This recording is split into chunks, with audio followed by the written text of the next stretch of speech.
En primer lugar, obvio que quiero agradecerle a la doctora Gastali Malvestiti que estén aquí con nosotros. Yo quería destacar que en esta pandemia el Ateneo ha crecido exponencialmente por la cantidad y calidad de los participantes y por la incumbencia, por la calidad de los temas que tocamos. Creo que la presencia de ustedes dos aquí es pauta de ello. Yo le pido disculpas a quienes participan siempre, pero por aquellos que recién nos conocen, quiero explicarles someramente qué es el Ateneo de Derecho de Familia. Yo he presidido el Instituto de Derecho de Familia del Colegio de Abogados. En un cambio de directorio quedé afuera, y en ese momento varios de los que participábamos del instituto seguimos uniéndonos y participando en cualquier ámbito, en general en bares, donde podíamos reunirnos, hasta que la Facultad de Derecho nos acogió y bueno, tuvimos una mayor estructuración. Y la verdad que esta pandemia demostró la maravilla que es el Ateneo, porque esto es una organización absolutamente horizontal.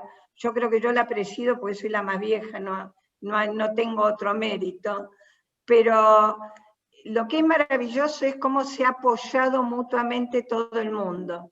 Desde avisar que una colega está enferma y que entonces pedir que ninguno del Ateneo le corra un traslado, que me pareció fantástico, hasta cederse los turnos, hasta transmitir, por ejemplo, cuando había alguna modificación en alguna manera de acceder a alguna diligencia del Poder Judicial o de la administración pública. Cualquiera que tenga una duda de cómo plantear una cuestión, si ir por la homologación o iniciar un incidente nuevo, bueno, tratamos de secundarnos en todo. Como definió alguien, somos un grupo de autoayuda. Y desde ese lugar, no sé, yo quería, o sea, porque me siento amiga de todos ustedes, quería contarles de alguna manera una experiencia de vida, que es que en esta pandemia, mi madre, que tiene 91 años, empezó a confundir el día con la noche. Entonces nos pusimos de acuerdo con mis hermanos y cumpliendo un protocolo, empezamos a visitarla. Ayer mamá cumplió 91 años y estaba feliz. Y a ver, ¿por qué les cuento yo esto? Porque con toda sinceridad, la misma felicidad que me produjo el cumpleaños de mi madre, me produjo a mí leer este fallo, el fallo de la doctora Malvestiti. Y no exagero, me reivindicó mi función como operadora del derecho, sentir que se puede lograr una cosa de esta, o sea, una sentencia de esta naturaleza. ¿Y por qué lo digo? Lo digo porque sentí que acá había una madre desprotegida, una mujer desprotegida, cuyo compañero había muerto o sea, días antes de que ella diera luz. En el lapso de 3 meses, la doctora Malvestiti le solucionó su situación. No voy a ahondar en cuestiones jurídicas, simplemente partir de la idea de que el problema que tenía es que en la hipótesis de una convivencia, la presunción de paternidad del compañero no tiene el mismo vigor que en el matrimonio. Pero hasta tuvo la delicadeza, a pesar de que se había ofrecido la exhumación del cadáver, de obviar eso, porque estaba, o sea, tenía los recursos legales, pero pienso que también por una cuestión de humanidad, de no exponerlos a ellos al sufrimiento, o sea, me pareció maravillosa esta sentencia. Y lo que me pareció maravilloso, si se me permite reinterpretarlo, es que me parece que el leitmotiv de ella está dicho, es que la administración de justicia no tiene que tener una función declamatoria, sino que realmente tiene que tratar de lograr la igualdad en situaciones obviamente que no son idénticas, y convertirse en un vehículo, la estoy inventando a la doctora Malvestiti, esto no es mío, ¿no? Y convertirse en un vehículo para que cada cual pueda realmente realizar su proyecto de vida. Me pareció maravilloso y les agradezco que nos hayan brindado la oportunidad de charlar con ustedes sobre esto. Ahora la dejo a la doctora a Vanina, que va a hacer una introducción, creo que más formal. Buenas tardes, soy Viviana Gastaldi. Nuestras dos disertantes, nuestras dos invitadas son dos mujeres intrépidas, por lo pronto, leyendo los currículums de ambas, y a pesar de que no les interesa la formalidad de la lectura, en el caso de la doctora Gastaldi ha pasado por todas las columnas del sistema democrático, se puede decir. Ha pasado por espacios del Ejecutivo, del Legislativo, y hoy está en lo más alto del Poder Judicial. La doctora Malvestiti, luego de recibirse de abogada y caminar los pasillos como nosotras, accedió a la magistratura. Tuvimos el gusto de tenerla acá en Rosario un corto tiempo, y se fue a hacer justicia al norte de la provincia. Las dos son personas muy preparadas, cursaron maestrías, dirigen carreras de posgrado, son docentes, se siguen formando permanentemente. Si a ustedes les interesa, yo puedo pasar por email todos los antecedentes de las doctoras, pero me quedo con una idea que es un poco la síntesis de la reunión de hoy, y que es la génesis del Ateneo y la génesis de la Red de Mujeres para la Justicia, que ahora en unos días cumple 2 años, y las cosas que nos movilizaron a ambos espacios, en diferentes contextos obviamente, fueron esto de buscar el apoyo entre todos, de optimizar lo que tenemos. Yo sé esto, vos sabés lo otro, yo tengo esto, vos tenés lo otro, y todos en la plena conciencia de que somos capaces de aportar al conjunto, y que de esa única manera crecemos individualmente, en la medida en que aportemos. Así que hay una idea que es esta, poder unir a ustedes que están del otro lado del mostrador, con todos nosotros que estamos operando desde afuera para intentar llevar un poco de paz social que tanto se necesita en este tiempo. No solo la pandemia invita a reflexionar, sino el tiempo en general, el peso de la ciencia que cae sobre nosotros y nos explica un montón de conceptos que cuando uno los comienza a estudiar empieza a advertir que en su vida ha vivido muchas situaciones que no estaban del todo bien, que no estaban del todo acorde a derecho. Así que bueno, no quiero hablar más. Doctora Malvestiti, es todo suyo. Doctora Gastaldi, el Ateneo es para usted. No, inicia la doctora Gastaldi, ¿sí? Inicia María Kelly. Ahí estamos, hola. Hola, buenas tardes a todas las personas que están participando en este Ateneo de la familia. Gracias por la gentileza de la invitación. Marisa me convocó y bueno, yo no soy muy afecta a este tipo de experiencias virtuales, ¿no? Es decir, no me resulta muy cómodo. Sé que es muy útil en este momento y que permite muchas cosas, y nosotros lo hemos practicado bien en la Red de Mujeres para la Justicia, a la que tanto Marisa como yo pertenecemos. Tampoco, yo les comento, yo no soy una experta en familia, prácticamente nunca ejercí en familia, digamos desde el punto de vista de la problemática de lo que pueda llamarse un fuero de familia, o de abogados que están participando desde su ejercicio profesional en un fuero de familia. Es decir, no estoy habituada con este tipo de de temática que ustedes manejan también. Pero como Marisa me dice que esta reunión ustedes iban a tratar perspectivas de género en el ámbito de las familias, y bueno, y me insistió, porque Marisa sabe que yo no, que de alguna manera yo siempre he sido una persona que de preguntas y respuestas, me pasaba así ya en la facultad. Porque nunca, sobre todo antes de empezar, ¿no? Yo le quiero decir una cosa. Si hay algo que en las ciencias sociales es claro, es que todo es discutible, porque no hay certidumbres en las ciencias sociales y tampoco en las ciencias humanas. Y yo sé que cuando a mí no me gusta, para ensayar un discurso o una presentación, uno tiene que simplificar.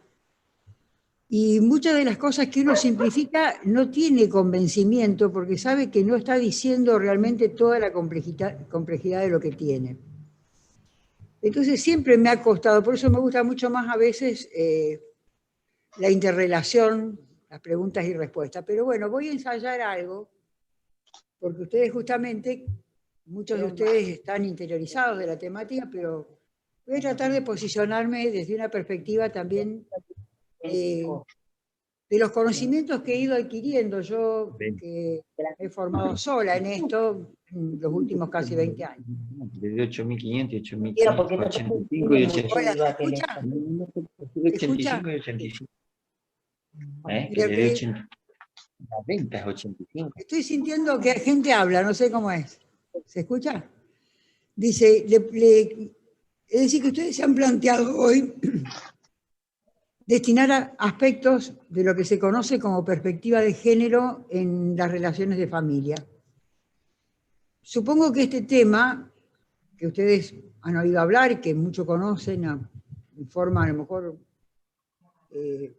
algunos puede ser que estén muy interiorizados y otros por los que se escucha, porque está muy sostenido en la agenda pública, y es un tema que ha hecho eclosión, ciertamente, por impulsos del movimiento feminista, que si bien esta lucha de las mujeres y el movimiento feminista, al que se sumaron también muchos varones, tiene una larga historia, es decir, hubo exponentes feministas o mujeres que cuestionaron la situación de las mujeres. Lo cierto es que hay indicios bien claros que en el siglo XIX este movimiento feminista consigue derechos para las mujeres, es decir, instala en la agenda pública de alguna manera, pero las más grandes modificaciones se vienen dando desde hace más de 50 años, impulsadas por lo que se dio a llamar los estudios de género.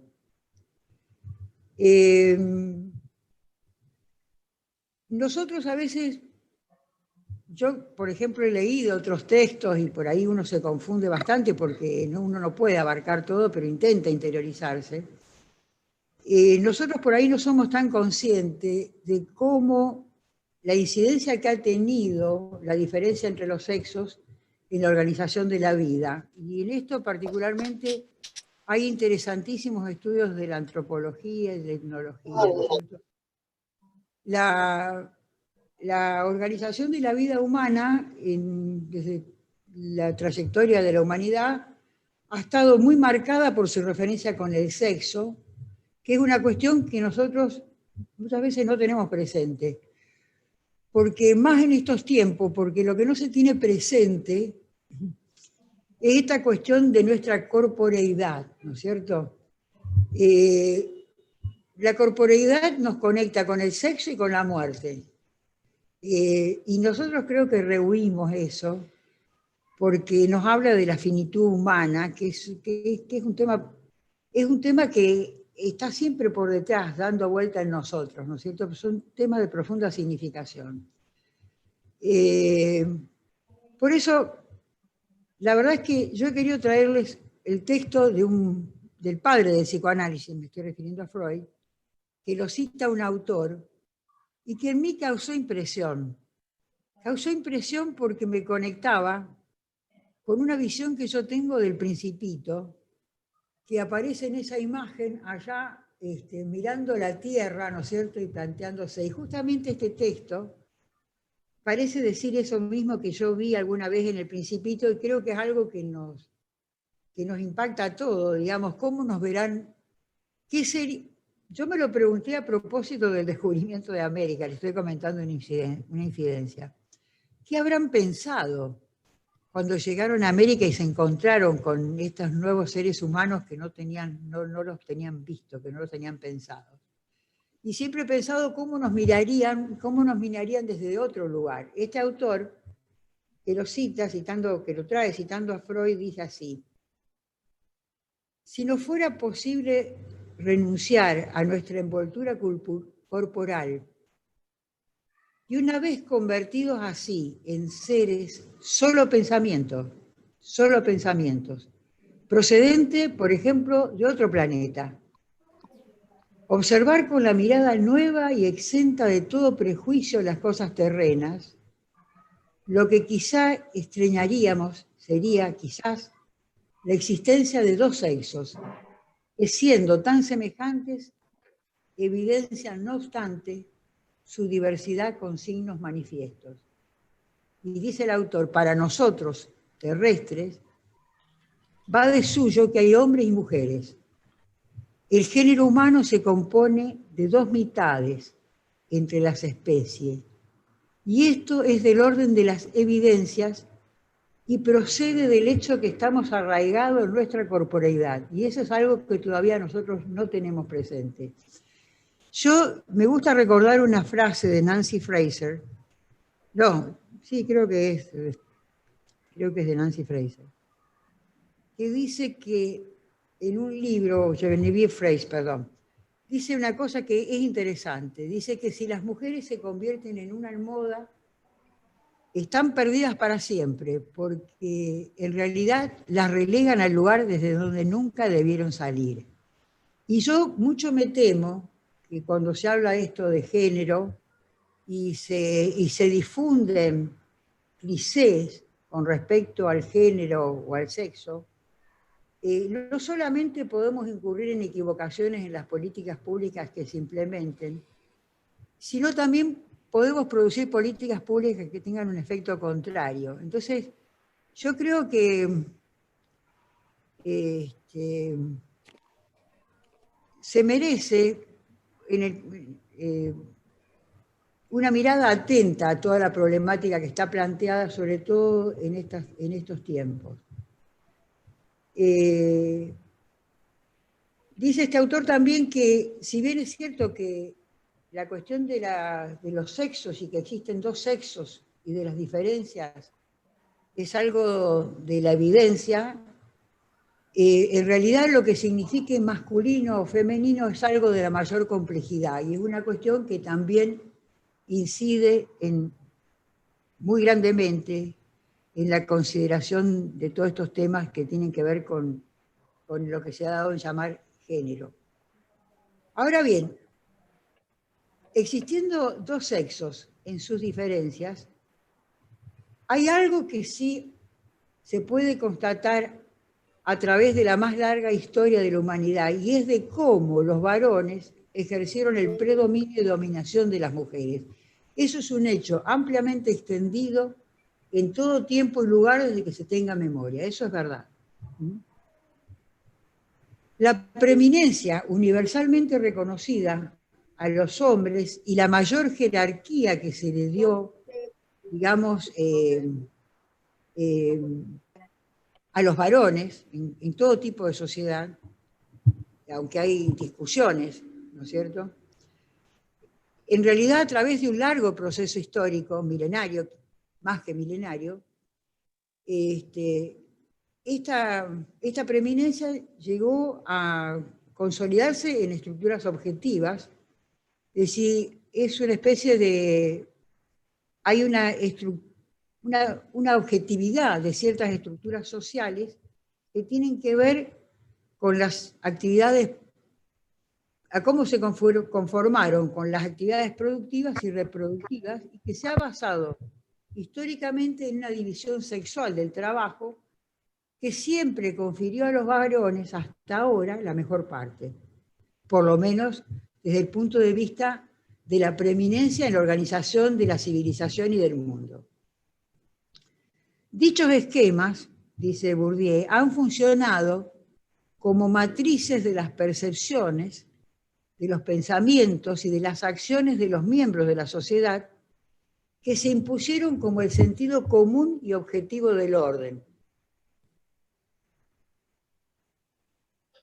Hay muchas explicaciones sobre cómo esto llegó a ser así, y estas explicaciones tienen profundas implicancias en una diversidad de campos, y todas esas explicaciones intentan entender cómo fue que se dio esa preeminencia. A mí siempre me ha gustado alguna explicación desde una antropóloga muy famosa que se llama Françoise Héritier, que sucedió a Lévi-Strauss en la dirección del Instituto Francés de Altos Estudios de Historia.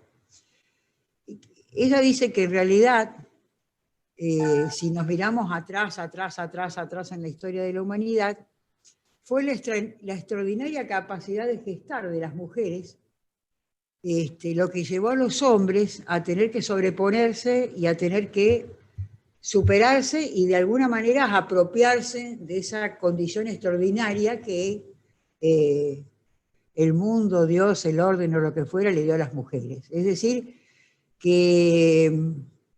Y me parece buena esa explicación. Si uno, sobre todo, si lee,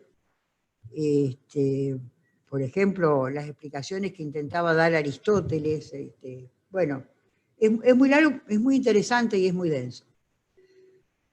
Pero superado esto, de que realmente se dio esa preeminencia histórica, lo cierto es que con la aparición de la modernidad, como la conocemos, o desde sus inicios, el 17, 18, claramente lo cierto es que intentan explicar la inferiorización de las mujeres y la preeminencia de los varones acudiendo a la biología. Y esto tiene que ver con los conocimientos científicos y las explicaciones científicas, pero además también con el conocimiento del nuevo mundo. Bueno, hay todas unas explicaciones hermosísimas y muy interesantes de leer, pero siempre trataron de explicar, y esto viene conectado también con la raza, lo cual no parece casual por las implicancias que tiene el movimiento actual. Es decir, la inferiorización de las mujeres que se intentó sublimar con la feminidad, con la maternidad. Y bueno, yo no creo que haya habido una conspiración de los varones concertada. Creo que es cierto, como dice Bourdieu, que hubo estructuras objetivas que también las propias mujeres fueron aceptando, ¿no es cierto? Por eso, más allá que se registran en la historia largamente, siglo XV y también algunos anteriores, las mujeres cuestionaran su lugar en la sociedad y que incluso desde el movimiento feminista consiguieran en la organización también las mujeres trabajadoras y una serie de cambios tecnológicos y sociales dieron lugar a luchas que las mujeres fueron consiguiendo espacios y lugares y siendo reconocidas en su ciudadanía, ¿no es cierto? Pero no obstante la ciudadanía conseguida, lo cierto es que la situación de sujeción de las mujeres y de preeminencia de los varones se mantuvo. Ese inmovilismo persistente desde tiempos inmemoriales registra, como ya decía al inicio, un cambio significativo para la situación de las mujeres por impulso de una situación accidental que dio fuerza al cuestionamiento del biologicismo como sustento de la inferiorización de las mujeres.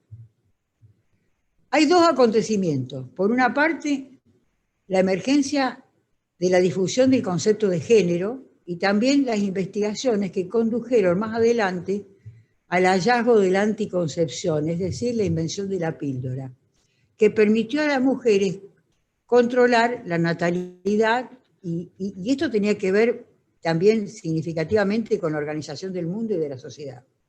Les voy a dar un solo dato.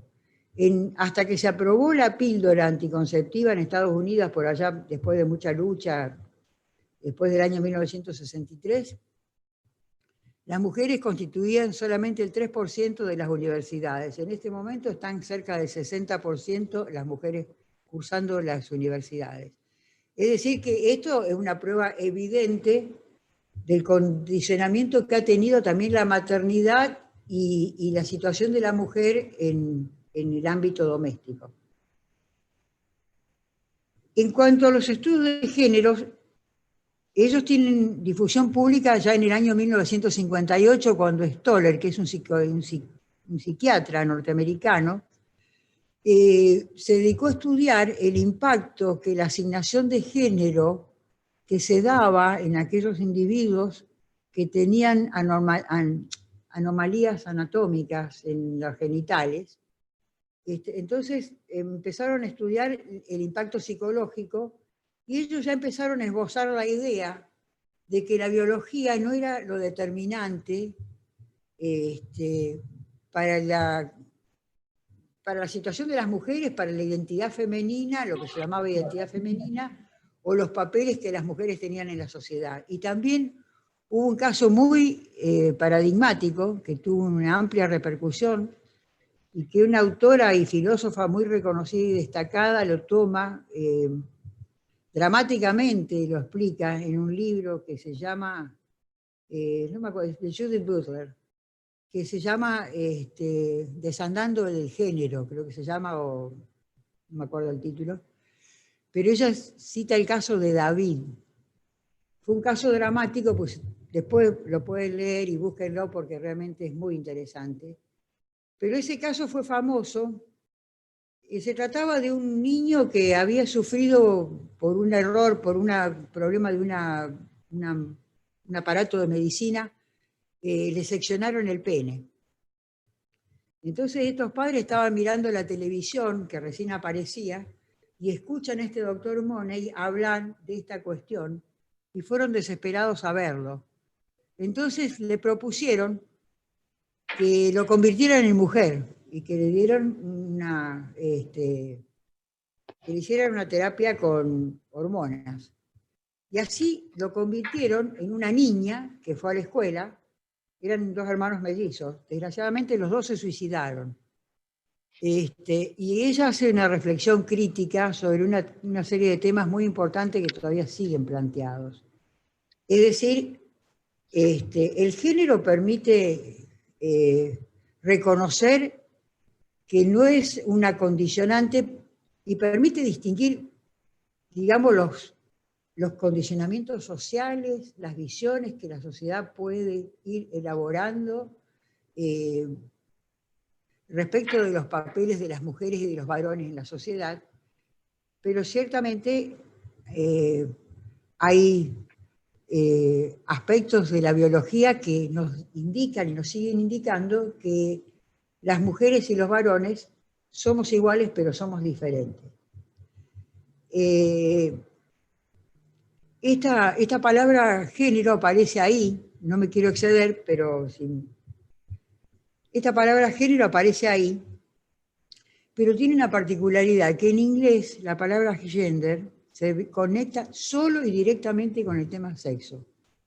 En las hispanoparlantes tiene aproximadamente 5 significados reconocibles y solo uno de ellos vinculados con el sexo. Y eso se explica porque en inglés no existen los pronombres femeninos o masculinos para designar cosas. Para ellos no es sostenible que uno diga la mesa, el espejo.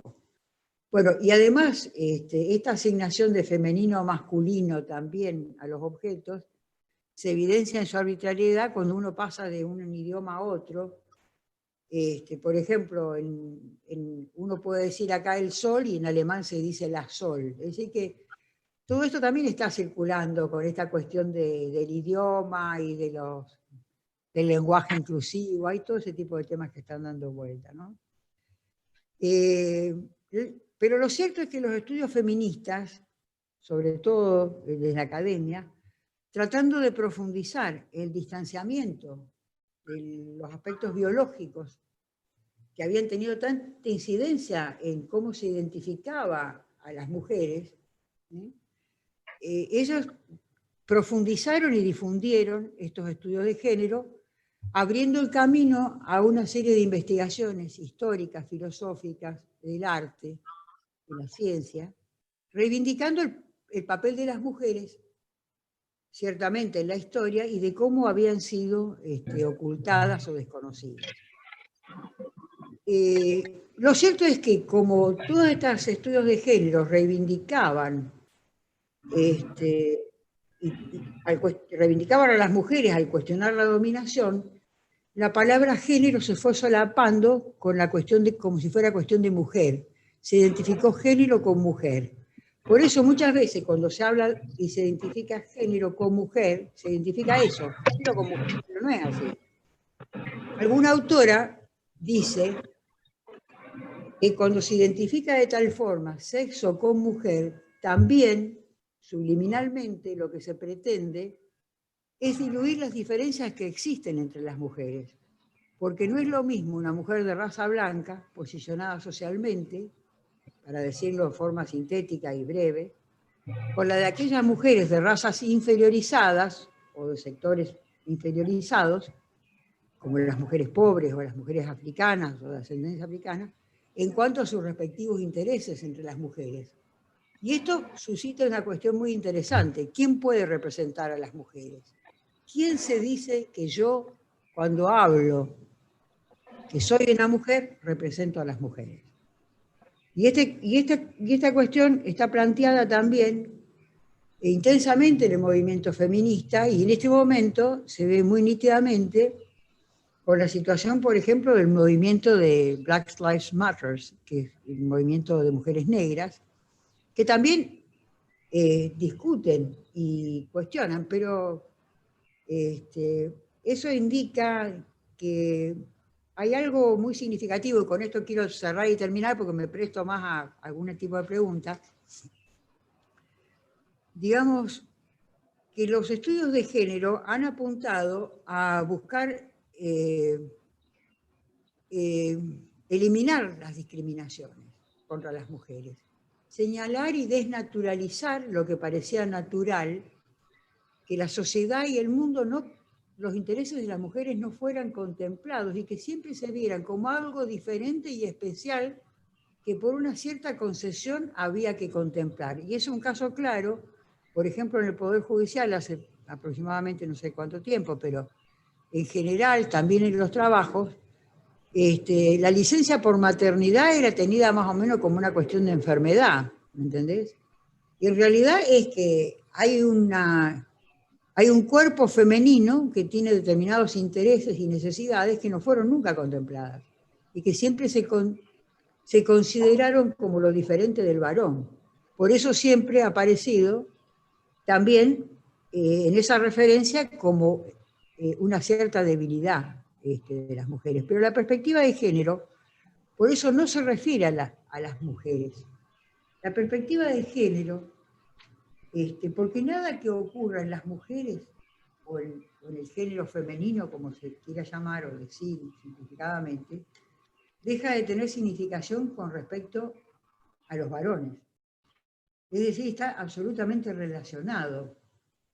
Esto, ¿cómo decirlo? Así como la feminidad o el lugar que la mujer se ha pretendido ubicar a la mujer, también a los varones. Hay ciertos mandatos que algunos se explicitan como mandatos de masculinidad, que también ha tenido que ver con la historia de los varones y con dificultades que en el mundo actual tienen los varones. Porque yo también coincido en eso, con Rita Segato, con que realmente las mayores víctimas del mandato de masculinidad son los propios varones. Por eso yo digo, bueno, la cuestión de las mujeres, del movimiento feminista y de la perspectiva de género, que se ha impuesto también como una necesidad, incluso por ley, en los sectores públicos y también en las empresas, va a permitir seguramente discusiones, porque cuando uno empieza a cuestionar ciertas jerarquías sociales, esquemas de valores, también se cuestionan otra situación de subordinación de otros sujetos, de otras personas, de otros individuos, de otros colectivos, de otros grupos humanos, que han sido históricamente inferiorizados. Y para terminar definitivamente, nosotros en el Poder Judicial hemos constituido, con Marisa también, que está ahí, una entidad civil, que es una asociación civil sin fines de lucro, está constituida legalmente, inscrita, tenemos un sitio, que nos identificamos como mujeres que apostamos a una cultura de la paz. Por eso bien se aviene a la sentencia que comentaban y referían de Marisa. ¿Por qué hablamos de mujeres en pro de una cultura de la paz? Y yo digo de una paz con justicia y verdad. ¿Por qué? Primero, tuvo un sentido. Porque al haber puntualizado tanto en la violencia contra las mujeres, se ha convertido, porque acá todo lo que tenga que ver con violencia tiene que ver con la punitivización, con el castigo, con una serie de cuestiones que pasan por lo individual, y han terminado siendo culpabilizados los varones a título individual, y parece que las posturas de las mujeres fueron una postura en contra de los varones. Eso es absolutamente equivocado. Nosotros quisimos remarcarlo particularmente porque algunas simplificaciones de los medios, incluso algunos defectos explicables del movimiento feminista, que yo saludo y que he participado en marchas que son absolutamente esotéricas, como la que hubo acá en Rosario, que participaron 70.000 mujeres y la disfruté muchísimo, muy exóticas y extravagantes, pero muy buenas porque son disruptivas, pero va a permitir cuestionar jerarquías sociales, y eso es bueno para la democracia. Por eso nosotros somos una corriente de opinión que intenta impulsar una cultura de la paz partiendo de que los conflictos pueden ser transformados. Y en ese sentido, en el ámbito de las familias, es un lugar bastante significativo donde se desarrollan los conflictos humanos de todo tipo, parentales, de pareja, maritales, y de historias de vida. Bueno, muchas gracias. Espero que, si pudiera, me puedo quedar hasta las 6:30, disculpen, hasta las 6:30, 7:45, no sé qué hora es ahora, pero bueno. Bueno, en virtud de eso, entonces, si hay alguna pregunta para la doctora, por favor que la formulen. Bueno. Si no, después. Bueno, y bueno, si quieren, nosotros tenemos un mail en la red, Mariela, redmujeresjusticia@gmail.com, redmujeresjusticia@gmail.com. Estamos a disposición del Instituto del Ateneo de las Familias, y bueno, espero que podamos serles útiles en algún momento, y estamos a disposición y agradecidos de que hayan tenido la amabilidad de invitarnos y que nos permitan participar. Gracias. Los agradecidos somos agradecida nosotros. a usted.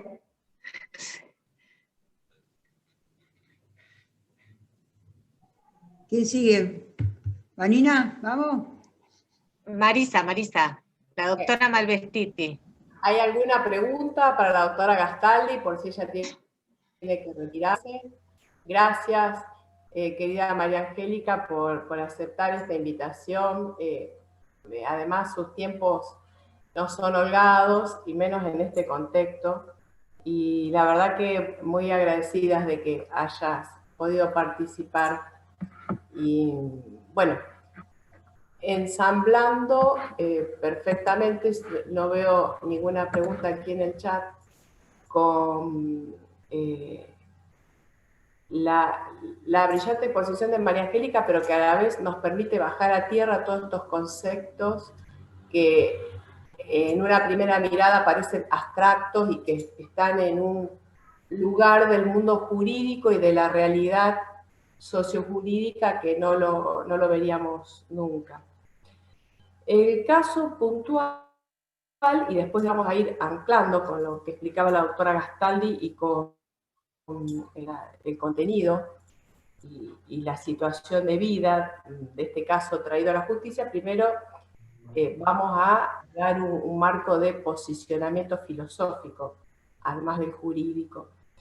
Efectivamente, ahora el 27 de noviembre se cumplen los 2 años de la creación de esta maravillosa red, y realmente la horizontalidad que la atraviesa es la que nos permite encontrarnos muchísimas mujeres. Es una red absolutamente federal, participan mujeres y varones también de todo el país. No sé en este momento cuál es la cantidad asociada, pero realmente es de Ushuaia a La Quiaca y desde Buenos Aires a Mendoza y San Luis. En esta diversidad de pensamientos y de posicionamientos, generar siempre espacios de debates constructivos y enriquecedores. Es decir, la doctora Gastaldi es la presidenta, pero ella siempre está a disposición de todo lo que se genera, que es una red muy movilizante y movilizadora, y siempre, repito, desde ese lugar de inclusión y de horizontalidad.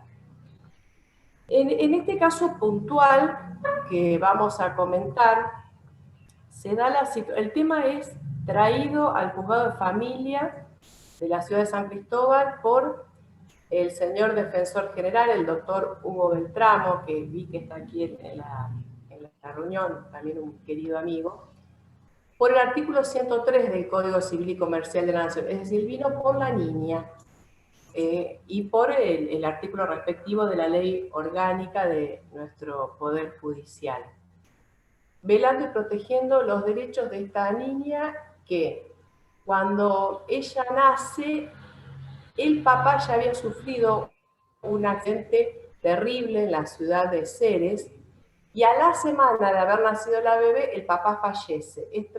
Por la gravedad de las heridas, fue trasladado desde la ciudad de Ceres, que está a unos 100 kilómetros aproximadamente de aquí de San Cristóbal, a Rosario para estar internado y su rehabilitación. En este interín no alcanza a realizar el reconocimiento de su hija. Entonces, cuando pasado ese primer momento, imaginen la conmoción, la mamá 20 años, el papá 22, primera hija, un proyecto de familia joven, en una ciudad donde todo el mundo se conoce y conoce la historia de vida de cada uno, muy apoyada también por sus suegros, por los papás de este joven. De pronto se produce esta ruptura de todo lo planeado y del proyecto de vida en común que tenían. Repito, estando todavía en vida el papá, la joven va al registro civil de la ciudad de Ceres para inscribir a la niña. Ellos tenían la unión registrada justamente ante ese mismo registro. Mira, 45 mensajes. Y tocaste el mensaje con tu flecha. Además, ni un instrumento privado que reconozca a esta niña como hija, no puede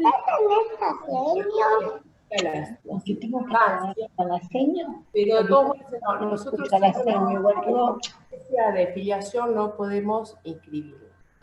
Entonces acá cuando empezamos a mirar, y hablaba al principio de un posicionamiento filosófico, primero, concebimos, y esta concepción es compartida por quienes integramos la red de Mujeres para la Justicia, a la justicia justamente como un servicio.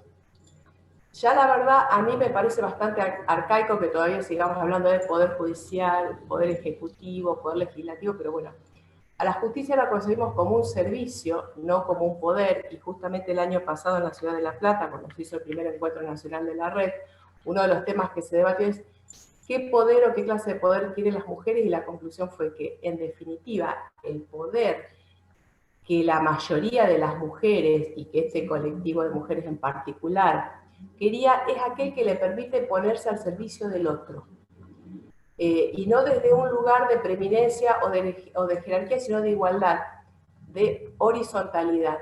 Entonces nos la pregunta que surgía es, no para qué, no por qué o a qué causa tenemos ese poder, sino para qué lo tenemos y qué hacemos con ese poder que tenemos. Entonces, desde esta postura, nosotros nos preguntamos, bien, estamos en un lugar al servicio de un... Bueno, yo además de abogada y especialista en Derecho de Familia, he cursado también, soy maestra de Reiki, estoy cursando actualmente la formación como consteladora, y además soy terapeuta en técnicas de autoconocimiento integral. ¿Qué digo con esto? Obviamente que al sentenciar yo no me puedo apartar de lo que es la letra de la ley. Las sentencias tienen que tener un marco jurídico y humano.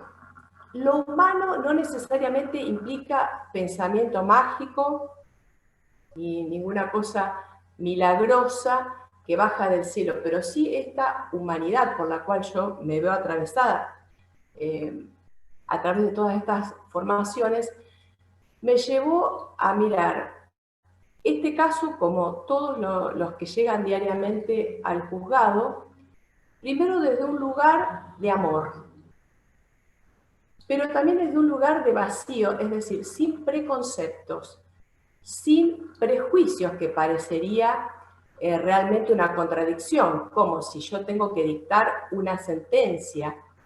Mi función es fundamentalmente tener un juicio respecto a algo. ¿Cómo hago para posicionarme ante un caso como este sin prejuicios, sin pensar, pero por qué sí, por qué no, por qué hicieron esto de este modo?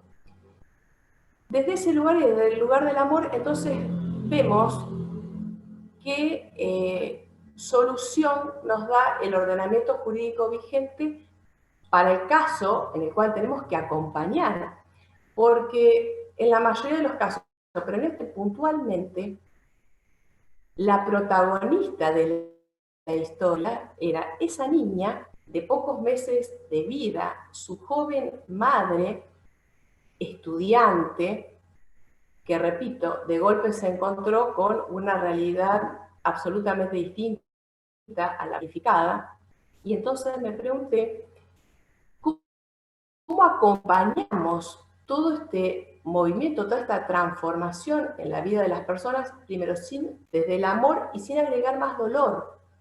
Porque en pleno momento del duelo, o sea, que hemos atravesado así pérdidas muy, muy cercanas, sabemos que lo que uno en ese momento necesita es no solo el mayor acompañamiento posible, repito, desde un lugar que también tiene un marco jurídico, sino que me solucione lo que tengo sobre la mesa y no que, hablando criollo, pongamos mayores palos en la rueda o mayores obstáculos o dificultades.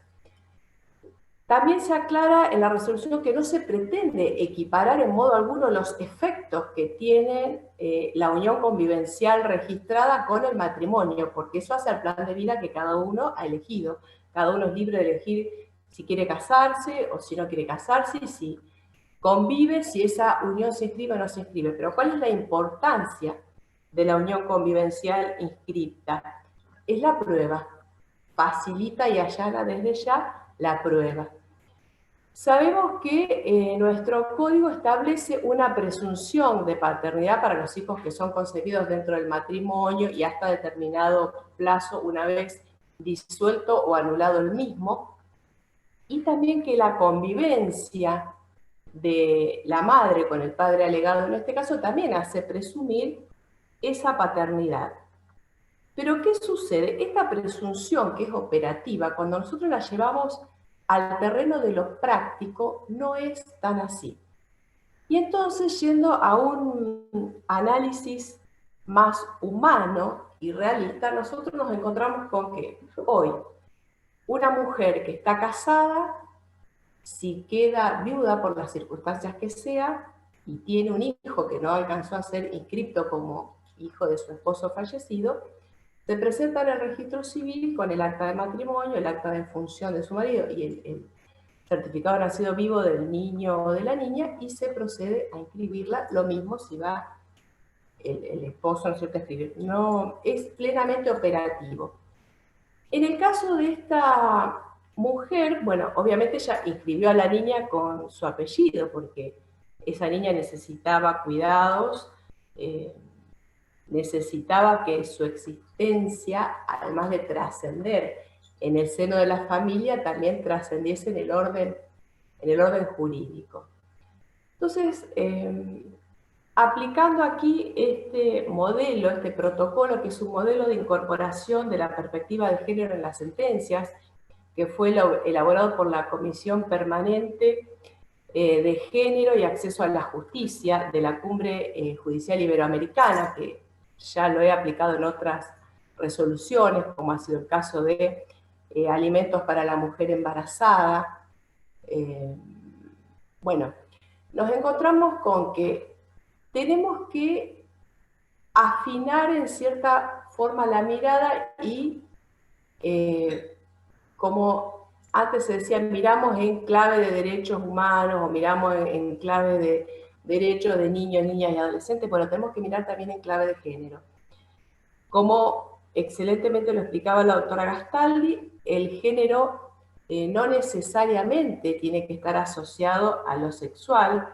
El sexo es lo biológicamente dado y el género es lo social y culturalmente construido. Sí, como también lo dice y lo enseña muy bien Rita Segato, habitualmente se han asociado que las tareas, o sea, lo interno, lo que hace a lo privado, las tareas del hogar, el cuidado de los hijos, el cuidado de la familia, bueno, tiene que ver con la mujer porque la mujer es más amorosa, es más sensible, es más emotiva, mientras que lo público, fundamentalmente el hacer político, el trabajar fuera de la casa, está más asociado a lo masculino, al hombre, el hombre que tiene que ser el proveedor, porque bueno, es el fuerte, es el sexo fuerte, es más frío, puede tomar decisiones que a lo mejor no están imbuidas de esa emocionalidad que sí tenemos en las mujeres. Pero a la vez, tomando, como bien lo marca este protocolo, a la perspectiva de género como una categoría de análisis, podemos ver que dentro del mismo género podemos encontrar, como muy bien lo explicó María Angélica, integrantes de ese colectivo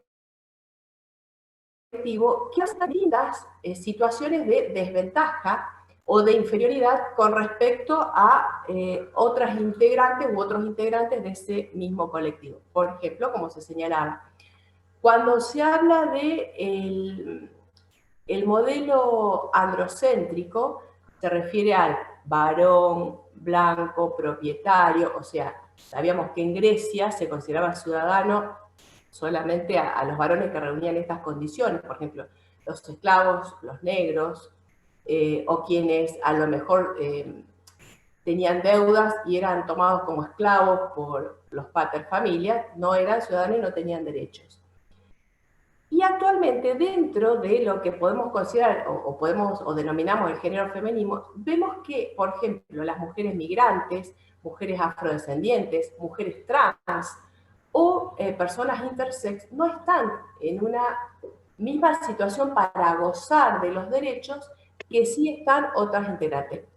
Resumiendo, por ejemplo, en este caso, esta joven que no estaba casada con el padre de su hija, pero que sí tenía esa unión convivencial escrita, no estaba en la misma situación que una mujer que se hubiese estado casada y que queda viuda. Entonces acá, haciendo un análisis panorámico y con una visión panorámica de todo el ordenamiento jurídico, que es lo que además nos imponen los artículos 1 y 2 del Código Civil y Comercial de la Nación, que yo considero que no son solamente la puerta de entrada, son el portal de entrada a la profunda reforma que la unificación nos ha traído y donde el derecho de las familias está fundamental y principalmente atravesado y teniendo en cuenta los principios de los procesos de familia que tenemos en el artículo 706 del Código en cuanto a oficiosidad,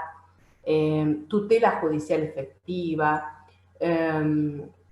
buena fe procesal, que además están íntimamente relacionados con las 100 reglas de Brasilia para el acceso de personas a justicia que están en situación de vulnerabilidad. Advertimos aquí que tenemos una mamá que además está en una situación de vulnerabilidad porque, son personas de no demasiados recursos económicos, y lo que había quedado a nombre de ese padre joven fallecido era un terreno en la ciudad de Ceres, donde además ellos estaban construyendo su casa, creo que un auto y no recuerdo si una moto, es decir, no había un patrimonio de cientos de hectáreas o de acciones de una empresa, es decir, algo que hasta podría haber sido ventajoso desde ese lugar para los padres de este joven. Entonces, en la presentación, que muy bien realiza el doctor Beltramo, nos pide que ordenemos inscribir a esta niña como hija de este joven. Hacemos unos informes previos, donde, por ejemplo, se nos dice que el sucesorio no había sido iniciado, y convocamos a una audiencia donde concurren la mamá, la bebé en sus brazos, y los padres del joven fallecido, juntamente, por supuesto, con el señor defensor general. Y allí, escuchando que esta es la hermosa proximidad que tiene el derecho de familia, y que, bueno, esta pandemia ha venido a... este es un caso del año pasado, en noviembre del año pasado. Hoy la pandemia nos ha obligado a reelaborar estas estrategias y relacionarnos de otro modo. No podían entender cómo, si su hijo había vivido con su nuera hacía ya 2 años, cómo no le inscribían a la nena como dice, es nuestra nieta. Fue una audiencia muy hermosa. Afortunadamente hemos tenido varias audiencias así movilizantes desde el amor y desde lo emotivo en el juzgado, pero en esta ellos decían, ella es nuestra nieta. Nosotros estábamos ahí cuando ellos se conocen de toda la vida de Ceres, vivían juntos. Esta chica estaba estudiando una carrera terciaria y dice, nosotros cuando él trabajaba, por un joven que trabajaba en el viaje, dice, nosotros la íbamos a buscar al instituto porque ella ya estaba embarazada, para que no tuviera frío, para que no tuviera que caminar.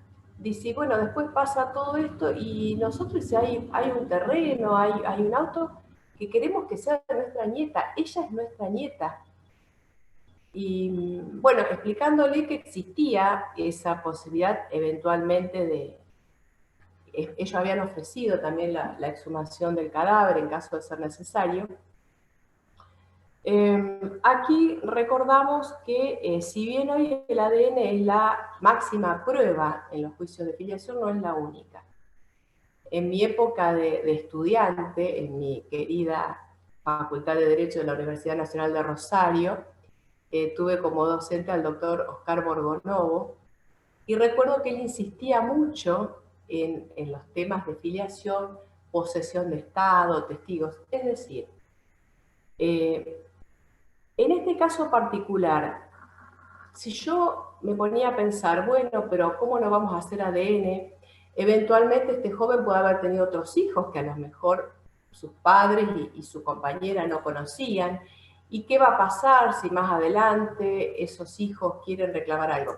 Me estoy posicionando en un lugar de hipótesis probables que no sé si en algún momento van a suceder, y pierdo de vista la realidad que tengo frente a mis ojos, que es una niña de 2 meses que todavía no, para el mundo jurídico, con la importancia que eso tiene, no llevaba el apellido de su papá. Nosotros sabemos desde lo sistémico y desde lo familiar, de toda la corriente sistémica que se viene estudiando hace muchísimo tiempo, la importancia que tiene para cada sistema familiar de origen cada uno de sus integrantes.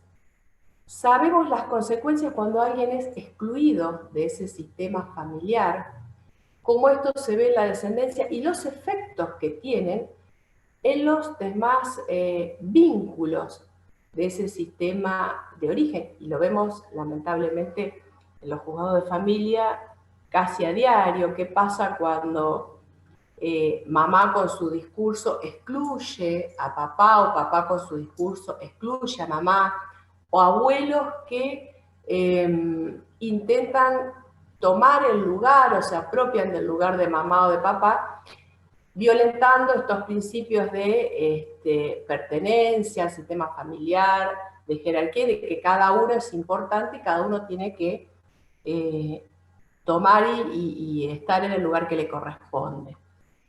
Entonces, y sabemos, hoy hay estudios científicos que así lo avalan, la importancia que tiene, ya no hablamos del niño de 3 o 4 o 5 años, la importancia que tiene para el bebé cuando se está gestando en la panza de tu mamá, de la mamá, toda esa programación bioepigenética inconsciente. Sabemos de la importancia de que escucha la voz de su mamá, que escucha la voz del papá, determinado tipo de música que una vez que nacen reconocen, las palabras que se le van diciendo a ese niño o niña que está en formación, cómo eso va afectando y va contribuyendo a la construcción de su psiquis y de su identidad.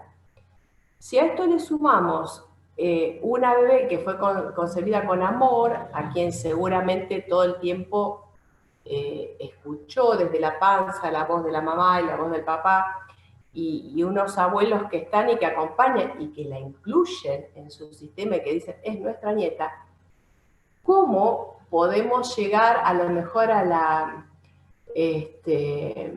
contradicción de generar desde lo jurídico una exclusión o prolongar esa exclusión en el tiempo? Porque sí, está bien, son personas que no tienen recursos para pagar un ADN privado, por supuesto que la Corte brinda ese servicio, todo el tiempo estamos oficiando para que se hagan los ADN gratuitos, se extraen, ustedes saben, en el hospital local se pide un turno, se extraen las muestras y se envían posteriormente para realizar el análisis tanto sea en Rosario o en Santa Fe. Pero claro, ese proceso lleva meses. En este caso, si nosotros además le agregábamos hacer el ADN con los abuelos, o bueno, ver de sumar, estábamos elongando en el tiempo una exclusión desde el punto de vista jurídico, apegándonos, en mi concepto, a un ritualismo formal excesivo, cuando tenía frente a mí a las personas interesadas, a quienes podrían ser los que eventualmente objetaran esa afiliación, porque un hijo joven que muere sin descendencia, sin estar casado, por supuesto, los herederos de los pocos o muchos bienes que pudiera dejar son sus padres. Y estas propias personas interesadas me están diciendo, nosotros queremos que nuestra nieta lleve el apellido de nuestro hijo y que pasen a ella las cosas que nuestro hijo tenía su nombre porque es nuestra nieta. Repito, ellos seguían cuidando a la niña después de fallecido su hijo, cuando esta joven cursaba los estudios. O sea, para ellos seguía la misma dinámica familiar que cuando estaba su hijo. Entonces pensamos desde este lugar de estar al servicio de la justicia, estar al servicio de este movimiento que es mucho más grande que nosotros, de estar al servicio de lo que la gente necesita y que los casos no siempre son como nos gustaría que fueran, las cosas no siempre llegan al expediente de un modo ideal, como nos gustaría que fuera, pero bueno, con lo que tenemos adelante, desde ese lugar de no prejuzgar, de amor y de ver razonando por principios, como muy bien en su momento lo ha enseñado Robert Alexis. O sea, frente a mí que tengo dos principios. Por un lado, la certeza absoluta de hacer un ADN para estar al 99,99% seguros de que esta niña es hija de esta mamá y de este papá fallecido. O ver desde la tutela judicial efectiva y desde estas personas que me están acreditando esa posesión de Estado, si soy un poquito más rápida y y operativa y tutelo a esa niña que está en una situación de desventaja con seguramente muchas otras niñas y niños que también nacieron y que el papá o falleció al poco tiempo o había fallecido antes y pueden ser inscritos rápidamente, o me quedo con apegada a estas formas. Entonces, si hay un lugar en el servicio de justicia donde, por supuesto, hay que tener en cuenta las formas, pero antes que nada tenemos que tener en cuenta a las personas y cómo afectamos con nuestro hacer diario estos sistemas familiares, estas dinámicas familiares y la vida de estas personas. Optamos entonces, aplicando este protocolo y esta perspectiva de género, de llegar a la conclusión que esta joven estaba en una situación de desventaja, inclusive respecto a otras congéneres. Y lo mismo esta niña, porque estamos hablando de una niña que es una mujer niña. Y entonces creo, sí, en un plazo de, creo que no fueron más de, no sé si llegamos a 3 meses, una vez escuchado, bueno, se hizo lugar al pedido y se ordenó al registro civil de la ciudad de Ceres inscribir a esta niña como hija de esta mamá y de este papá, anteponiendo el apellido paterno al materno, porque además eso preguntamos también en la audiencia, cuál era la voluntad de esta mamá y de estos abuelos, porque la niña ya estaba anotada con el apellido de la madre, pero claro, no podía acceder a tener la obra social que el papá tenía, ni a compartir la pensión con su mamá, bueno, y otros tantos beneficios. Dijeron, no, que lleve primero el apellido de su papá y después el apellido de su mamá. Entonces, bueno, realmente vimos esta posibilidad de ser una herramienta, como dice ahí en el fallo emancipador, y contribuir con esta joven y su proyecto de vida, y en este pleno proceso de duelo no agregarle más dolor, sino aportar un pequeño granito de arena para la consolidación en lo técnico de ese sistema familiar que ya estaba consolidado en los hechos y en la realidad. Bueno, esta es la explicación de este caso. Muchas gracias. Gracias, doctora. Como decía la doctora Girardi cuando inició la reunión,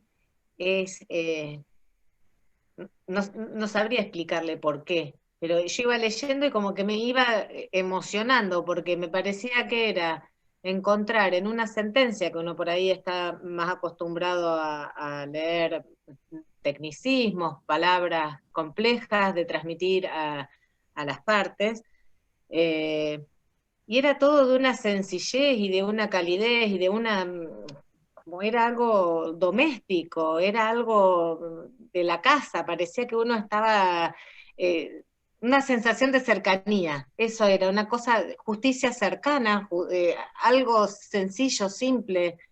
Porque estamos al servicio de la gente, porque además esto también tiene que ver con el uso del lenguaje sencillo, por supuesto sin perder de vista lo jurídico, porque podemos hacer una sentencia y seguir hablando en términos de latín, donde solamente lo entienden los operadores del sistema judicial, los y las abogadas, y la gente dice, pero el in limine, el de cujus, y nos seguimos quedando con eso, que entonces, ahí yo digo, qué lindo, el que lo lea va a decir, pero ¿cómo domina el latín?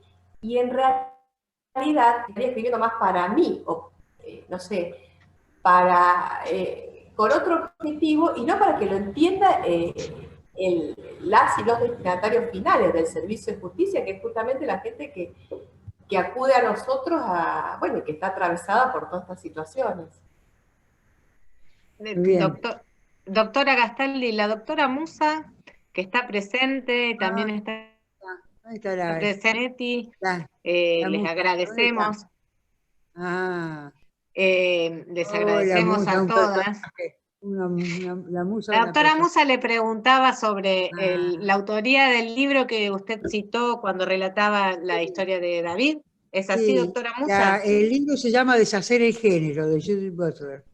Es un libro que es uno de los, realmente es una muy reivindicada filósofa, prácticamente yo lo he leído ahora no me voy a acordar, un francés que escribe sobre, hizo un estudio muy interesante sobre las mujeres, y la reivindican a Butler como una de las filósofas más significativas en este momento. Ella, el feminismo la discute en algunas cosas, pero la discute porque dice que diluye un poco la lucha. Pero es un libro muy interesante, sobre todo para que se vea la complejidad. Por ejemplo, ella cuestiona mucho el tema de las operaciones de sexo, ¿no es cierto? Ella muestra en ese caso, digamos, hace reflexiones con el tema de la necesidad que se siente de cambiar el sexo, incluso acudiendo a operaciones, pero no lo cuestiona, digamos, explica desde qué lugar ocurre esa necesidad. Y la verdad que, sinceramente, lo que yo reivindico de Marisa, bueno, es su, digamos, su potencia. Con Marisa hemos estado en varios encuentros. Es una mujer potente de la red. Y coincido con ella, llamalo, perdón, estoy hablando acá, llamalo a Carlito que ya estamos, María. Y reivindico, y la red lo que reivindica, que eso sería motivo para una charla más profunda, porque si las mujeres van a estar, y de lo único que queremos estar es en un lugar público, que es necesario que las mujeres estemos en lugares públicos porque es democrático, pero ¿en qué cambia? ¿En qué cambia? ¿Cambia la vida de algunas mujeres? ¿Cambia la sociedad? Esas son preguntas que están. Seguramente es muy importante, y es bueno que así sea, que se dé.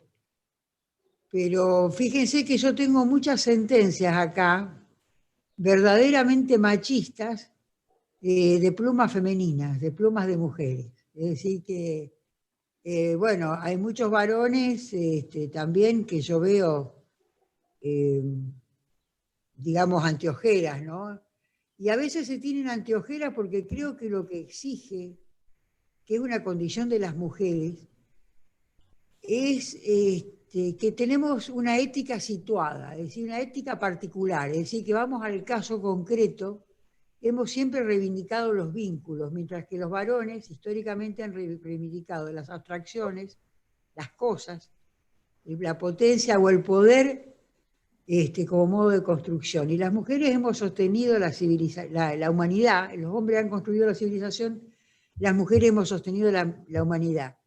Y yo pienso que las mujeres son importantes, y el movimiento feminista es el único que está dando una verdadera batalla, con equivocaciones, con cosas que yo no coincido particularmente, pero bueno, cuando uno no coincide tiene que hacer algo para incidir, como hemos hecho con la red, por ejemplo.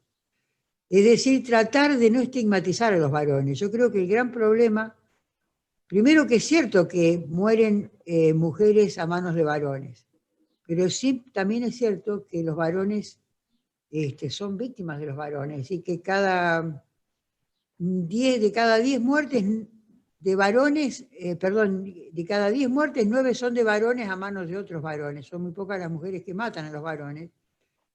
Entonces, lo que hay un conjunto de cuestiones que también nos debería inducir a pensar qué es lo que está pasando en la sociedad actual y de cuáles son las mejores políticas públicas para tender hacia una construcción de una cultura de la paz. Por eso yo digo que aunque yo tenga críticas para el movimiento feminista, yo creo que es el único que está discutiendo ciertas cosas en la sociedad.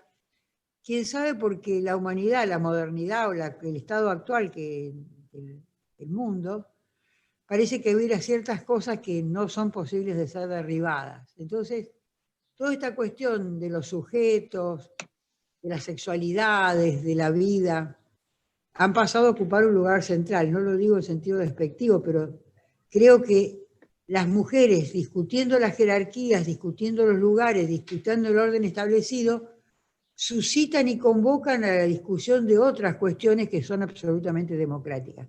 Y bueno, perdonen, me voy, las dejo con un gran agradecimiento, y yo me comprometo a hacerle llegar por vía Marisa, hay muchas sentencias muy interesantes también de la Corte y de los tribunales, donde se ve claramente esa cuestión de la perspectiva de género, no como cosa explicitada, dicha en esos términos, pero aplicada a la perspectiva de género. Es decir, ir al trasfondo, a la realidad, a lo que está por detrás. Por eso yo digo que para tener perspectiva de género hay que conocer el mundo, hay que tener mundo, no en el sentido de ser erudita, pero sí hay que tener vocación de intentar comprender la complejidad de lo que nos rodea. Y eso solamente se adquiere prestando atención. Y eso también es propio de las mujeres, porque las mujeres siempre han sentido ese compromiso y esa vinculación y ese sentido de responsabilidad con el cercano. Bueno, gracias y muy buenas tardes a todos. Yo me despido y le agradezco a ambas en nombre del Ateneo, y sinceramente haberlas escuchado reivindica para todos nosotros el sentido de justicia. Mil gracias a ambas. Gracias a todos ustedes. Gracias, doctora. Doctora Malvestiti, yo le quería preguntar si este fallo de estas características, como el que estamos analizando, hubiese sido posible de ser dictado acá en Rosario, si hubiese sido lo mismo. Seguramente sí, ¿no? Hay excelentes colegas a lo largo y ancho de toda la provincia.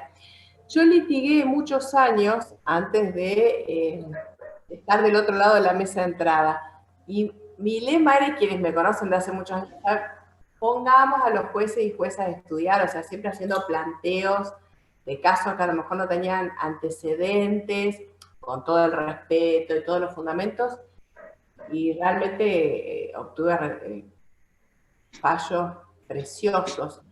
Sí, pero por eso es la importancia de las y los abogados, porque son operadores, forman parte también de este servicio de justicia, de la capacitación constante, de realizar, de no tener miedo a veces de realizar planteos, a lo mejor sí, pero es porque, por ejemplo, en este caso, repito, lo hizo el defensor general desde el artículo 103, pero también podría haberlo realizado un abogado o abogada del niño. Siempre que tengamos, por supuesto, el fundamento jurídico. Repito, esto no es que van a aparecer sentencias rodeadas de coros de ángeles, o que vamos a estar hablando de cuestiones esotéricas, por decirlo de algún modo, pero sí las propuestas que se hacen, después obviamente son evaluadas, y cuando hay planteos nuevos, va a haber respuestas nuevas, porque esta capacitación constante y recíproca, que es unida y vuelta, genera respuestas nuevas. Ya tenemos, ahora sí hay una afiliación muy parecida a esta en curso, donde el papá muere, también está planteada por la Defensoría General, donde el papá fallece antes de que nazca el niño. Bueno, este tema viene un poco demorado por toda la situación de pandemia. San Cristóbal es un departamento muy grande, con mucha extensión territorial, pero con algunas dificultades de conectividad, y máxima en este marco, pero bueno, eso también va a llegar a un resultado que seguramente, y no estoy prejuzgando. Después tenemos también ya un caso donde se solicita la venia para la gestación por sustitución. Tenemos otro caso donde está la impugnación del reconocimiento hecho y la reclamación de Estado, pero además hay un planteo de pluriparentalidad que realmente me pareció excelente, que bueno, también estamos trabajando en ese sentido. Es decir, No hay que tener miedo a los planteos, repito, buscando siempre ese marco jurídico que a veces no lo tenemos expresamente en la letra de la ley, lo tenemos en los principios del derecho y en este razonar por principios y ponderar. Me recuerdo cuando se sancionó el nuevo código que una de las grandes discusiones académicas era que este era el código de jueces y juezas, que los jueces con este razonamiento que parecía abstracto, que por cierto es bastante complejo, porque es más fácil resolver cuando nos apegamos a lo que la ley dice y no movernos de ahí, a que cuando tenemos que razonar por principio, porque ya tenemos que echar mano a otras herramientas. Y me acuerdo que después de intensos debates e intercambios, se llegó a la conclusión que, primero, si hay algo de lo cual no pueden apoderarse ni puede ser modificado por el Servicio de Justicia, son los hechos, que los hechos son los que proponen las partes en sus escritos. Que después interpretemos estos hechos y circunstancias con una mirada de género, con una perspectiva de género, por supuesto estamos de acuerdo, y dentro, repito, de un marco jurídico y de acuerdo a los principios del derecho, pero hay muchísimos planteos que salen de lo habitual y que entonces nos ponen a pensar, a trabajar, a estudiar constantemente, a capacitarnos constantemente. De hecho, aquí en la ciudad de San Cristóbal, el año pasado, en diciembre, la Red Mujeres para Justicia firmó 27 convenios con distintos intendentes y muchísimas localidades, muchísimas comunas. Aquí en el departamento tenemos la ciudad de San Cristóbal, que es la ciudad cabecera, Ceres, San Guillermo y Suardi, creo que no me olvido ninguna. Después son todas comunas, algunas más grandes, otras con menos habitantes, y bueno, hubo un compromiso de las 32 municipios y comunas, 27 firmaron el convenio de la ley Micaela para iniciar la capacitación, que bueno, esto se va a tener que implementar ya de un modo virtual. Entonces hay una búsqueda por parte de los distintos operadores, de las distintas funciones del Estado, por perfeccionarse y mejorar y buscar ampliar miradas, y que con esto ampliamos derechos. Y en modo alguno lo estamos recortando. No sé si eso contesta un poco la pregunta o me fui mucho por las ramas. No. Está muy bien, está claro. El doctor Beltramo, Hugo Beltramo, es el defensor que inicia la demanda. Sí, está en el chat. Doctor, ¿nos podría contar su experiencia al llevar este caso en representación de una bebé?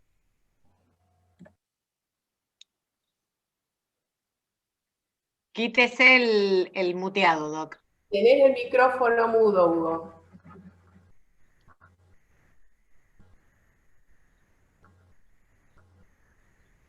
Desmutea el micrófono. Ahí está. Ahora. Perfecto. ¿Me escuchan? Perfecto, doctor. Buenas tardes. Nosotros tenemos, buenas tardes, ¿cómo les va? Muchas gracias por hacerme participar. Nosotros tenemos, digamos, acá trabajamos para el Tribunal de San Cristóbal, pero a su vez tenemos jurisdicción en Ceres porque no tiene defensor Ceres, no tiene un defensor civil. Y vamos 2 veces al mes a Ceres a trabajar allá. Y nos encontramos con esta situación, donde una mamá muy joven y la abuela, porque la abuela la acompañó siempre la acompañó. Ellas querían que la bebé sea reconocida y lleve el apellido que realmente le correspondía. Esto manifestado por la abuela. Entonces empezamos a buscar, a interiorizarnos de cómo habían sucedido los hechos, es decir, bueno, que fue un hecho lamentable, que fue un accidente. El chico trabajaba, el papá de la nena trabajaba en el peaje. Y lo que a nosotros nos preocupaba desde la Defensoría era que la nena perdía sus derechos, o sea, se le iban a ir en el tiempo sus derechos, más allá del derecho a su verdadera identidad, que era llevar el apellido paterno, y que tanto lo solicitaba la abuela como la mamá. Y es como dice la doctora Malvestiti, la mamá de la nena, escasos recursos, ella era una chica estudiante, vivía con lo que cobraba su pareja en el peaje, y esto fue desde tener todo un proyecto y una ilusión de vida a quedarse prácticamente derrumbado, ¿no es cierto?, sin nada. Bueno, trajimos el caso, la inquietud acá a la doctora Malvestiti, ya le habíamos hecho firmar un poder, y por las dudas trajimos todos los antecedentes del accidente, acta de nacimiento, porque por ahí no es fácil por las distancias, entonces cada vez que vamos tratamos de reunir toda la documentación posible para las acreditaciones. Se lo presentamos acá, intentamos por lo menos hacer una buena demanda, una buena presentación para dejar bien en claro cuáles eran las intenciones y desde la familia y la intención desde la defensoría, es decir, simplemente lo que nosotros tratábamos de pretender, de transmitirle a la jueza de familia era lo que la abuela y la mamá nos pedían, es decir, el reconocimiento al derecho a la identidad y que ella sea beneficiaria de todo lo que tenía el padre de la nena. Así que bueno, intentamos, llegamos a la conclusión que no hacía falta el ADN, y bueno, gracias a Dios se dio todo en buenos términos, porque no hubo en el proceso, si bien fue un proceso corto, no hubo nada de objeciones, es decir, todo fue con una viabilidad de parte de los familiares, porque se llamó a los familiares, los que podrían tener algún interés en la legítima del difunto, y, o sea, se cubrieron todos los aspectos jurídicos, todos. Por eso yo digo, dentro del marco de la legalidad, y sin ajustarnos a la letra a veces fría de la ley, logramos reconocimientos de derechos para esta niña. Así más o menos fue. Desde ya muy agradecido a la doctora Malvestiti, ¿no es cierto?, porque también en su sentencia nosotros le habíamos pedido desde la demanda ya la inscripción en el registro, habíamos puesto todo, y bueno, se fue dando paso a paso hasta que llegamos al final buscado. Así más o menos fue todo.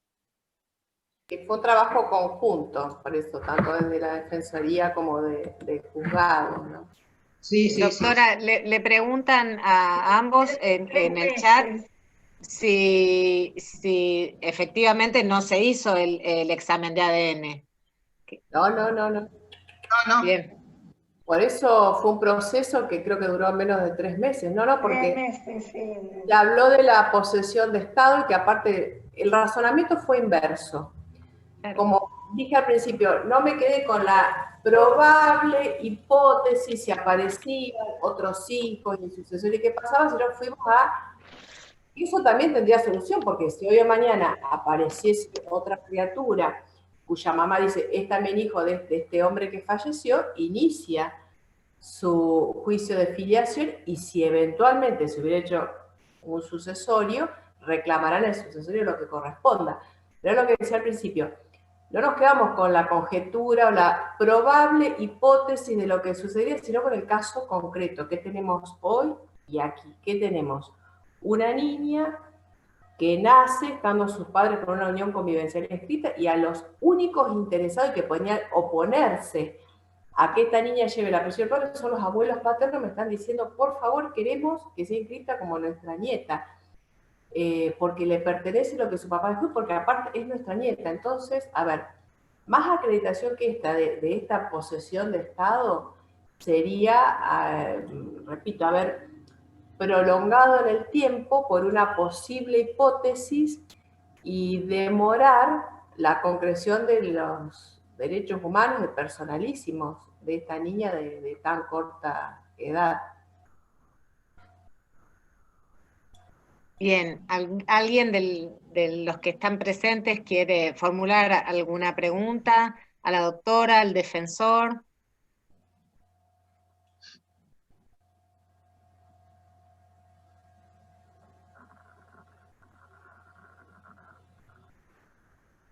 Marcela Peronja. Sí, sí, buenas tardes, Marisa, felicitaciones. La verdad no lo conozco personalmente al doctor Beltramo, pero también lo felicito por el planteo. Yo pertenezco al Ministerio Público y es un rol importante como lo están planteando, ¿no? No, nada más me quedaba con la idea de que no solo es la efectividad, me parece el fundamento de la sentencia, sino el de hacer efectivo la efectividad de los derechos. Cuando hablamos de los derechos de los niños y niñas, tiene que ver con esto de hacerlo efectivo aquí y ahora. Eso es aplicar derechos humanos, ¿no? Me parece que los estándares existen para bajarlos a tierra en el caso concreto. Nada más, era un aporte desde ahí y desde esa justicia del acompañamiento de la que hablaba la doctora Malvestí. Nuevamente, felicitaciones a los dos y bueno, nada más. Gracias. Marcela es defensora también, es defensora en Villa Constitución y ahora está supliendo en Rosario, que hay unas cuantas integrantes enfermas, así que conoce también arduamente lo que es cumplir estas funciones cuando uno sale de las grandes ciudades, más allá que Villa Constitución es una ciudad muy grande, pero que, bueno, la gente te golpea la puerta con lo que necesita, o sea, la defensoría es la caja de resonancia y el último lugar donde va la gente que no puede acceder a un abogado privado con la esperanza de que le solucionen el tema o poder, no sé, en un caso de divorcio, de filiación, lo que sea, decir, bueno, ¿qué solución?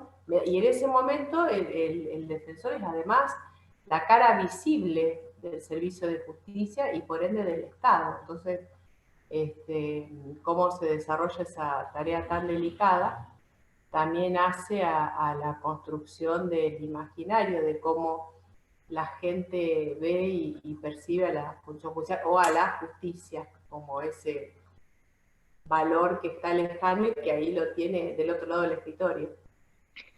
Yo quisiera, una cosa que me ronda en la cabeza es, se discute tanto la figura desde algunos sectores, no de todos, se discute sobre la legitimidad de la figura del abogado del niño.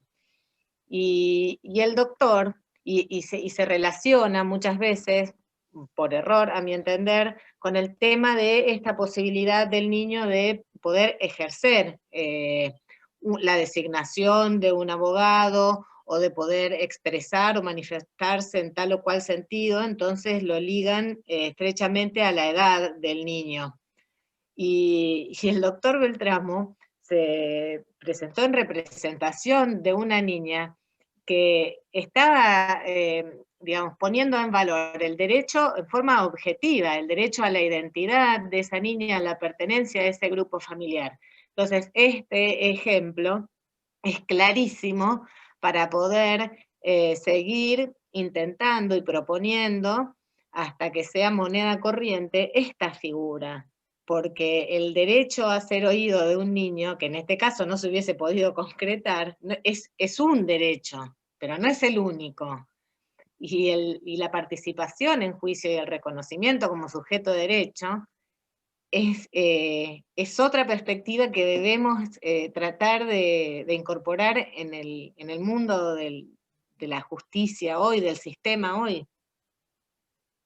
Por eso también decíamos al principio que así como vino a través del defensor general, este era un caso para que perfectamente pudiese ser llevado adelante por un abogado o abogada del niño, ¿no? Que bueno, todavía en Santa Fe nos falta recorrer un camino para llegar a esa concreción y que después va a implicar además que las y los profesionales se capaciten y se especialicen en esta materia, porque tener una especialización en derecho de las familias no necesariamente implica estar capacitado también para el rol del abogado del niño. Es una función muy, muy específica, muy delicada y de fundamental importancia en la función judicial. Ya no solo en el derecho de familia, que a veces se asocia con esto, sino también en cualquier otro ámbito del hacer judicial donde estén involucrados derechos de niños, niñas y adolescentes, ¿no? Tener a su abogado o a su abogada que va a representar sus intereses, aun si tuviera que ir en contra de los intereses de parientes, progenitores, en determinadas cuestiones.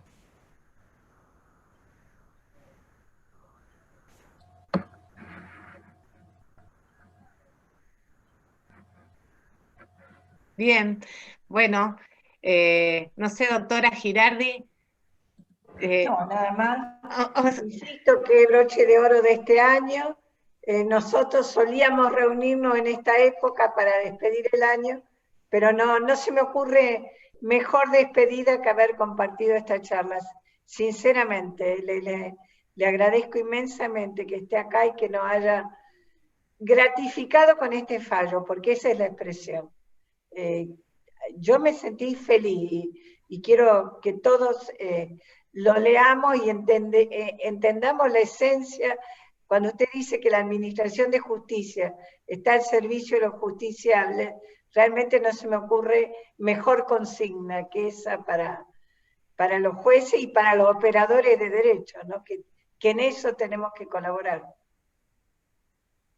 Ojalá el Ateneo pueda mínimamente contribuir en eso.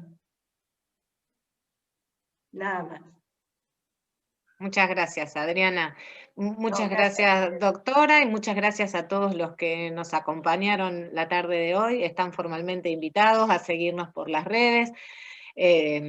Nosotros a su vez seguimos a la Red de Mujeres para la Justicia, estamos a disposición de ellos y de todos los que están aquí, si quieren que sirvamos de nexo para, bueno, para contactarlos. Bueno, muchísimas gracias al Ateneo por la invitación, por el espacio y bueno, agradecida y gracias a las y los participantes, gracias por el entusiasmo y los mensajes afectuosos. Muchísimas gracias. Hasta luego. Muchas gracias. Hasta luego. Muchísimas gracias por todo.